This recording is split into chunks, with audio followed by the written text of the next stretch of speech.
तो जो आप पढ़ चुके हो ना, मतलब जो भी पढ़ा है वो सब ठीक है, लेकिन अब क्या है कि अब बदलना है। अब बदलने के लिए बहुत इंपॉर्टेंट चीज है कि हमें एक बहुत ही पेनफुल वाले चेंज से गुजरना पड़ता है, और उसके लिए हमें कुछ चेंजेस को एक्सेप्ट करना पड़ेगा। जैसे कि एक बहुत ही अच्छी सी कहानी है कि जो ईगल होता है, आप लोगों ने देखा होगा, ईगल उड़ता रहता है ऊपर, ऐसे गोल गोल घूमता रहता है। तो वो ईगल जो होता है ना, उसकी जो एज होती है वो 70 ईयर्स होती है। वो अकेला ऐसा पक्षी है जो 70 साल तक जी सकता है। और वो 70 साल तक जीने के पीछे जो रीजन है वो क्या है पता है आप लोगों को?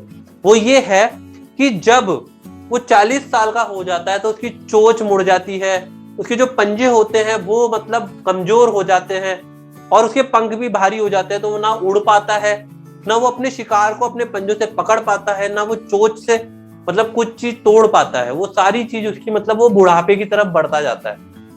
पर वो इन सब चीजों से उभरता है, फिर भी 30 साल और जीता है। वो कैसे जीता है?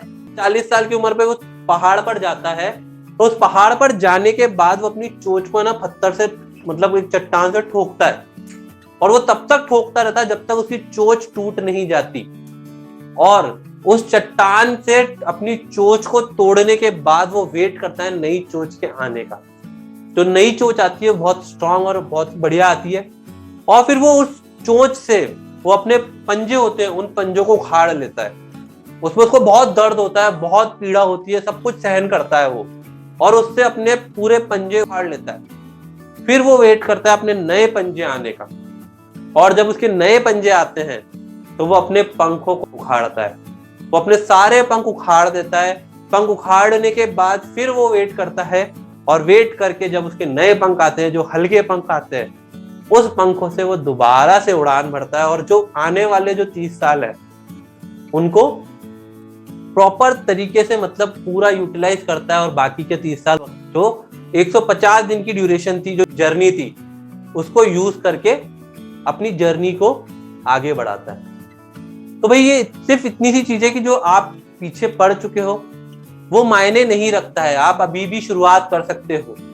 तो अब अपन को यही करना है कि हम इस चीज से बचें, और हमारी जो पढ़ाई है, जो हमने पढ़ लिया नहीं पढ़ा वो अलग चीज है, लेकिन अब हमको आगे बढ़ना है, तो थोड़ा सा कष्ट सहना पड़ेगा और थोड़ी सी मेहनत करनी ही पड़ेगी।